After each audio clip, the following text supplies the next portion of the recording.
Oi pessoal, vamos dar continuidade à nossa aula sobre verbos.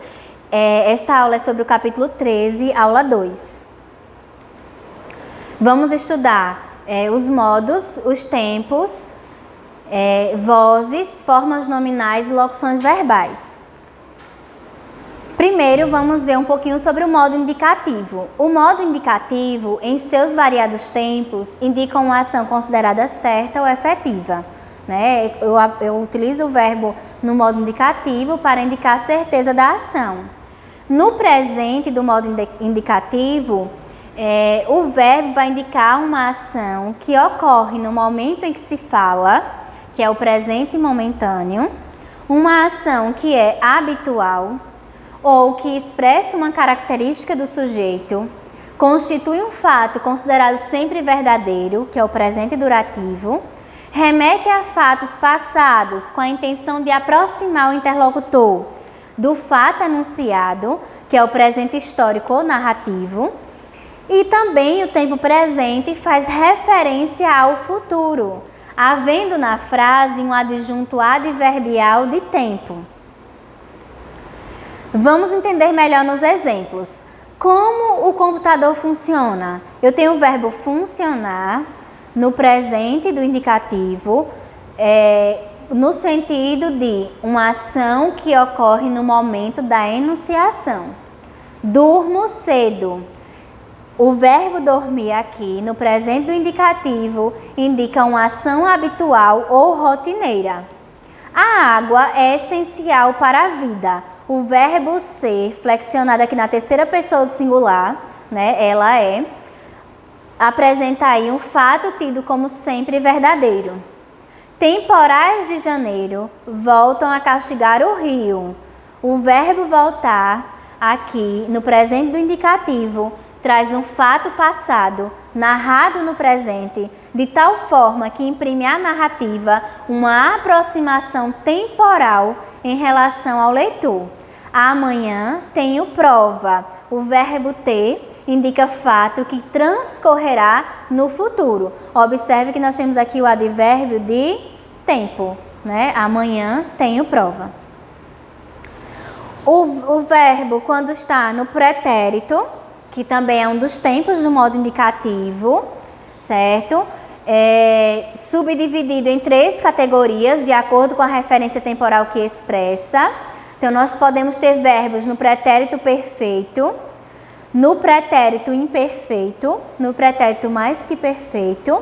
Então, nós vamos observar essas 3 categorias. No pretérito perfeito, o verbo, vai indicar uma ação que já transcorreu em determinado momento do passado, ou seja, trata-se de uma ação concluída em relação ao tempo presente. Observem, onde você conseguiu isso?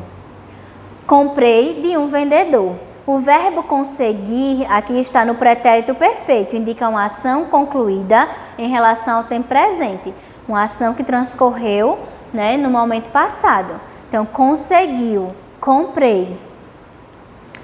O pretérito imperfeito indica uma ação do passado, ainda não concluída, em determinado momento do passado.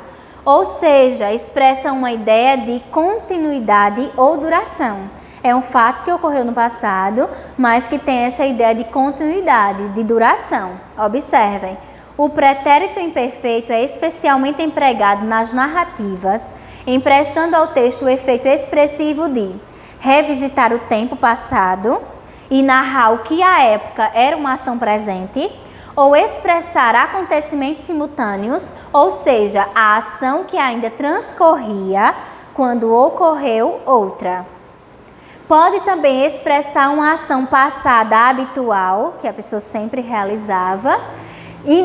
Pode também indicar ações passadas consideradas contínuas ou prolongadas. Vamos entender nos exemplos. Quando eu era criança, aqui o verbo ser, eu era, costumava sair com minha família aos domingos. Observem que é uma ação no passado, mas era uma ação passada habitual. Íamos ao parque e fazíamos animados piqueniques. Íamos e fazíamos. Uma ação que apresentava aí uma das características, deixa eu voltar aqui para vocês, que é essa de expressar acontecimentos no passado, né, com a ideia de continuidade ou duração. Naquela época, nós morávamos em uma simpática vila, também, né, neste sentido. O pretérito mais que perfeito indica uma ação ocorrida no passado e já concluída antes de outro fato anterior, ou pode expressar um passado remoto, situando vagamente a ação, que é a referência que eu dou a vocês mais simples, né? O pretérito mais que perfeito é esse passado remoto, esse passado distante. Exemplos: ele partira antes que se pudesse dizer algo. Eu já lhes dissera tudo o que podia.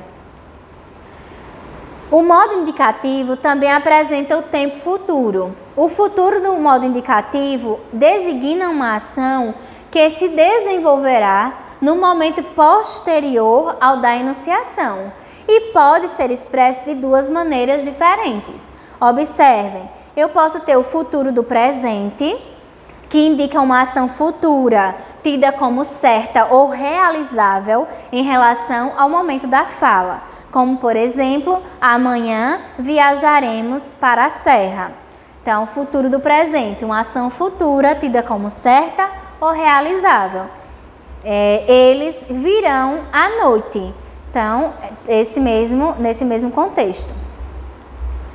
E o futuro do pretérito? O futuro do pretérito indica uma ação futura, tida como incerta em relação a um fato passado.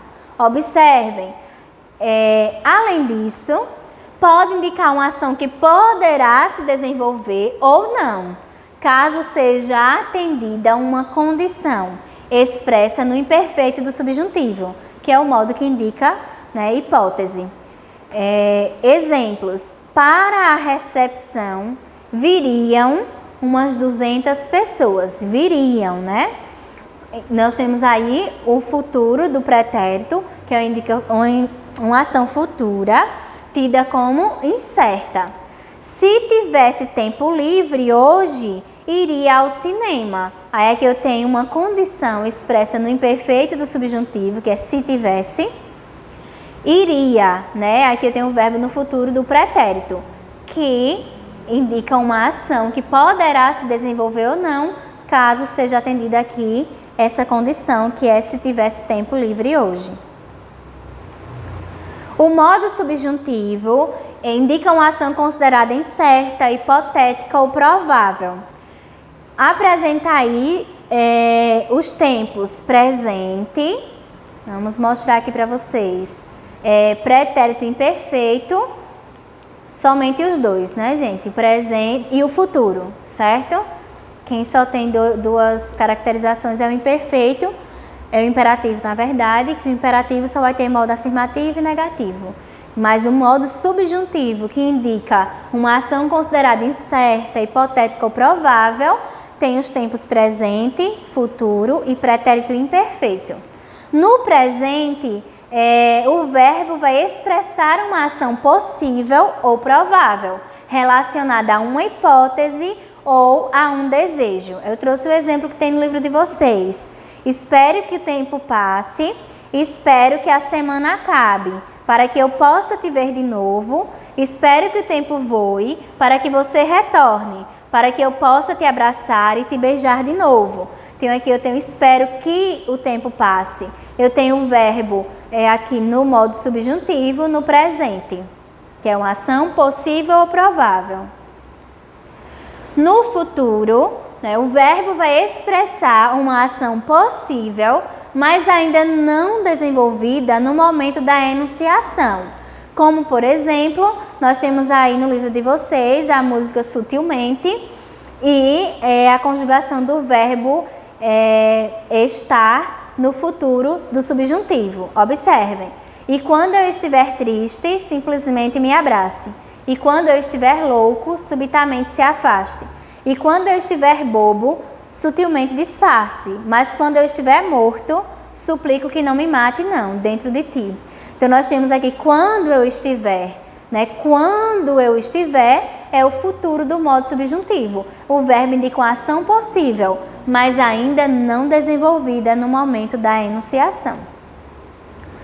O modo subjuntivo apresenta ainda o tempo pretérito imperfeito.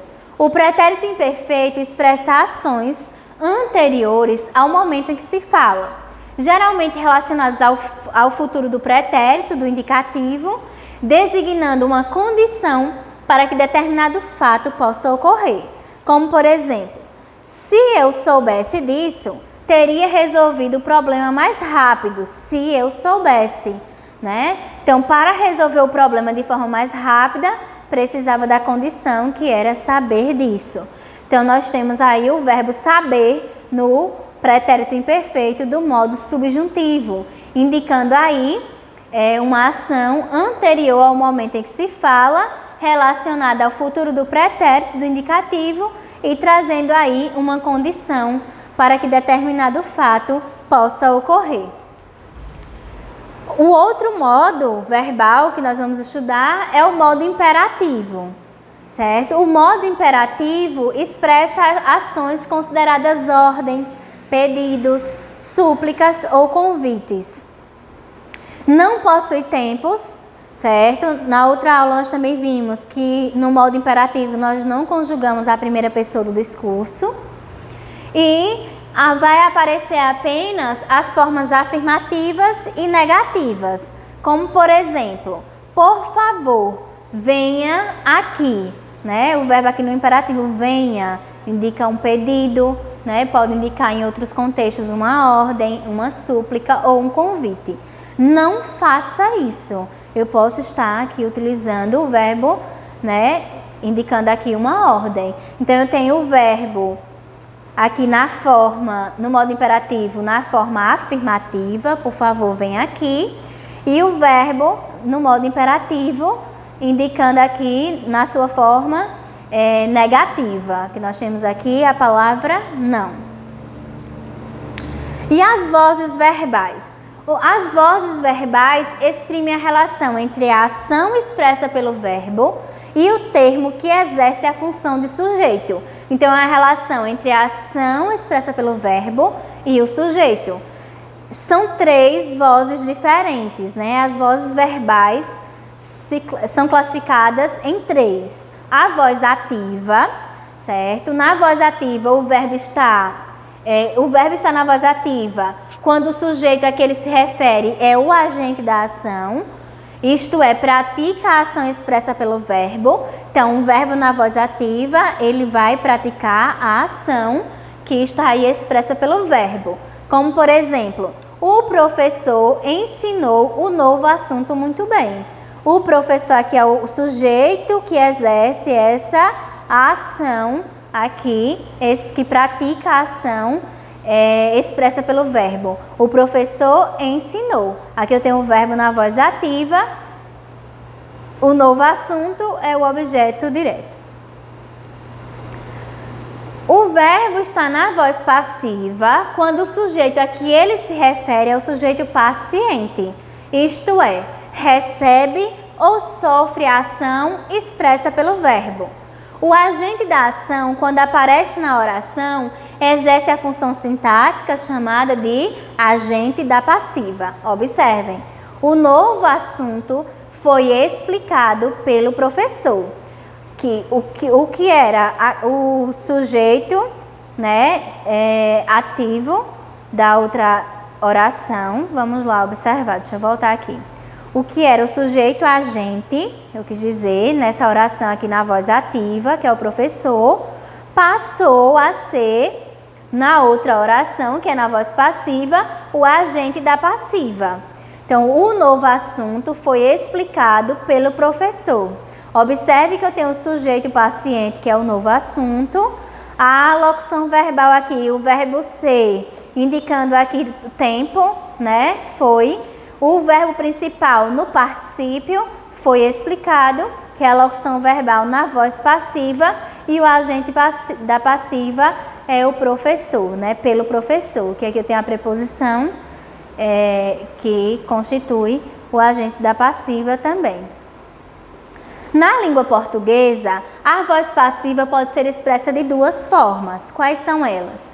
A voz passiva analítica, né, formada pelo verbo auxiliar e o particípio do verbo principal. Observem, a criança foi resgatada pelo salva-vidas. Na voz ativa seria o salva-vidas resgatou a criança. Mas como é a voz passiva, eu tenho um sujeito sofrendo a ação, nós vamos ter a criança, o sujeito paciente, o verbo ser indicando aqui tempo, né? O verbo principal no particípio e pelo salva-vidas aqui é o agente da passiva. Então nós temos uma locução verbal na voz passiva. A voz passiva sintética ou pronominal é formada por um verbo transitivo direto ou transitivo direto e indireto, flexionado na terceira pessoa e seguido do pronome apassivador se. Por exemplo, vendem-se casas de campo. O verbo vender aqui está na terceira pessoa do plural, não é assim? Eles vendem, se a gente fosse comparar. Nós temos a partícula aqui, que é o pronome apassivador se. E aqui nós temos o sujeito paciente. Na ordem, né, na voz ativa seriam casas são vendidas. Mas na voz passiva eu tenho aqui o sujeito paciente casas de campo e o verbo vender na terceira pessoa, né, do singular ou do plural, seguido do pronome apassivador se. Na voz reflexiva, o verbo, né, está na voz reflexiva quando o sujeito da oração pratica e ao mesmo tempo recebe ou sofre a ação verbal, sendo, portanto, agente paciente. A ideia aí é de reflexão, né? De refletir sobre si mesma a ação. Então, eu tenho a voz reflexiva, quando o sujeito sofre a ação, ele, na verdade, pratica e ao mesmo tempo sofre a ação. Exemplo, o menino machucou-se na janela. O menino machucou a si mesmo. Então, ele praticou a ação e sofreu a ação. Observem, o menino é o sujeito agente e também paciente, porque ele pratica e sofre a ação. O verbo aqui é machucar, né, na voz reflexiva, porque está seguido do pronome se, que nesse contexto é um pronome reflexivo. A voz recíproca indica aí, né, é uma variante da voz reflexiva e refere-se a uma ação mútua ou correspondida, né, é aquilo que é recíproco, sendo, pois, relativa a um sujeito plural. Então, nós temos os alunos se ajudaram na realização da tarefa. Os alunos ajudaram uns aos outros, por isso a reciprocidade, por isso a voz recíproca do verbo. Os alunos é o sujeito agente e paciente. O pronome se aqui é esse pronome, né, que indica a voz recíproca. Ajudaram é o verbo na voz recíproca. Vamos agora observar, né, como é que eu consigo transpor um verbo, uma oração da voz ativa para a voz passiva. Para transpor a oração na voz ativa para a voz passiva analítica, o sujeito da voz ativa passará a ser o agente da passiva, ou seja, o sujeito agente vai ser agora sujeito paciente. O objeto direto na voz ativa passará a ser sujeito na voz passiva. O verbo na voz ativa será transformado em locução verbal, formada pelo auxiliar ser e pelo verbo principal no particípio.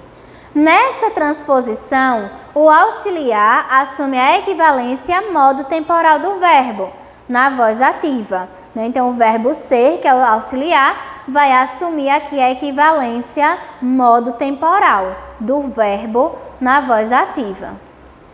Exemplos. Raquel de Queiroz publicou o romance O 15.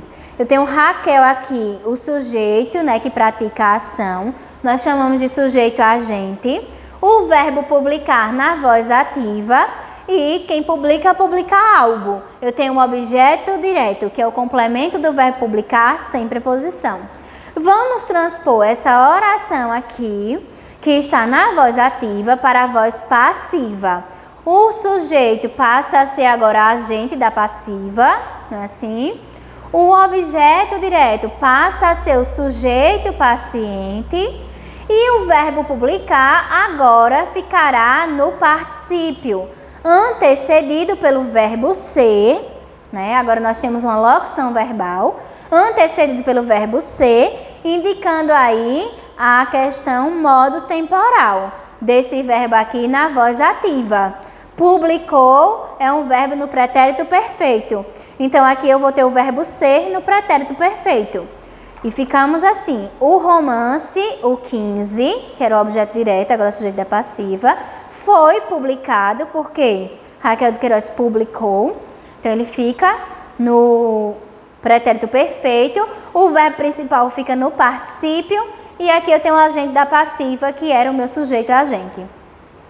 O romance, o 15, foi publicado por Raquel de Queiroz. Nós podemos aqui até fazer um X, né, assim, e conseguir fazer essa transposição. Para a transposição da voz ativa para a voz passiva sintética, acrescenta-se o pronome passivador se ao verbo da voz ativa, que deve concordar com o sujeito paciente em pessoa e número. Observem, as crianças alimentavam o filhote. Tenho aqui as crianças, o sujeito agente, né, que pratica a ação, o verbo na voz ativa, que é o verbo alimentar, e o objeto direto, que é o filhote. Vamos agora para a transposição da voz ativa para a voz passiva sintética. Eu tenho o verbo, né, eu vou pegar o verbo, acrescentar o pronome passivador, então alimentou-se, porque alimentavam o pretérito imperfeito. Então, alimentou-se o filhote. Nós temos aqui o pronome apassivador, ou seja, o filhote foi alimentado. Os verbos apresentam formas que exercem funções morfológicas, sintáticas e semânticas, correspondentes aos nomes, sendo por isso designadas de formas nominais. As formas nominais são infinitivo, que é a forma primitiva do verbo antes de qualquer conjugação verbal e equivale a um substantivo. É marcado pela desinência R. Então, no infinitivo, o verbo equivale a um substantivo, marcado pela desinência R. Observem o exemplo. Amamentar faz bem para o bebê e para você. O verbo amamentar está na forma nominal, que é o infinitivo, certo? Terminado em R, aqui no anúncio, né, do Ministério da Saúde, e equivale ao substantivo amamentação. A amamentação faz bem para você, para o bebê e para você. Outra forma nominal é o gerúndio. É a forma nominal que pode assumir valor equivalente ao de adjetivos ou advérbios. É marcado pela desinência NDO. Observem. Ele derramou a água fervendo sobre a louça. Então, eu tenho aqui o verbo, né, no gerúndio, terminado em NDO, e ele tem o valor de adjetivo. Por quê? Porque ele está caracterizando o substantivo água. Ele chegou gritando. Eu tenho o verbo gritar no gerúndio, terminado em NDO, tendo aqui, né, mantendo aqui uma relação de sentido com o verbo chegar. Então, eu tenho o verbo gritando no gerúndio, assumindo aí o valor de advérbio, porque indicam a circunstância de modo. Ele chegou gritando. O emprego adequado do gerúndio pode conferir ao verbo a ideia de ação em curso, contínua ou não concluída. Como, por exemplo, não me telefone muito tarde, porque já estarei dormindo. Eu estou lendo o livro que você me emprestou. Então, é uma ação em curso, contínua, ainda não concluída. Ação que se desenvolve simultaneamente à outra, como, por exemplo, enquanto você estava dormindo, eu estava estudando. O gerundismo é considerado um vício de linguagem, porque constitui um excesso linguístico e revela descuido ou desconhecimento das normas gramaticais por parte do falante. Observem aqui o exemplo. No lugar de reclamação, ação. Comprei um livro com tudo sobre a reforma ortográfica. Vou estar lendo diariamente. Vou estar aprendendo cada vez mais. Vou estar me superando a cada dia. Observe aqui o uso, né, do gerundismo. Esse gerundismo, nas formas aqui, ó, estar lendo, estar aprendendo, estar me superando. Bem que podiam ter aproveitado a reforma para estarem limando o gerúndio. Então, quando a gente usa sempre, né, o gerundismo, ou seja, verbos na forma nominal, que é o gerúndio, nós estamos apresentando um descuido, né, com a língua ou um desconhecimento das regras, né, da norma padrão. O particípio, que também é uma das formas nominais do verbo, é a forma nominal que equivale a adjetivos, quando exerce a função de caracterizar substantivos, mas pode também equivaler a verbos, quando empregada em uma locução verbal, em tempos compostos ou em orações reduzidas. Observem aqui os exemplos. O aluno premiado no curso receberá uma bolsa de estudos integral. Eu tenho o aluno, que é o substantivo, premiado é o verbo no particípio e tem valor aqui de adjetivo. Por quê? Porque está caracterizando o substantivo aluno. No outro exemplo, eu tenho a escola havia premiado 10 alunos no ano passado. Aqui eu tenho uma locução verbal, né, o verbo haver e o verbo premiar, né, que é o verbo principal no particípio.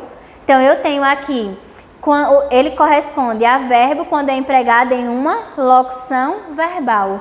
Então, aqui, a forma nominal no particípio equivale ao verbo principal da locução havia premiado.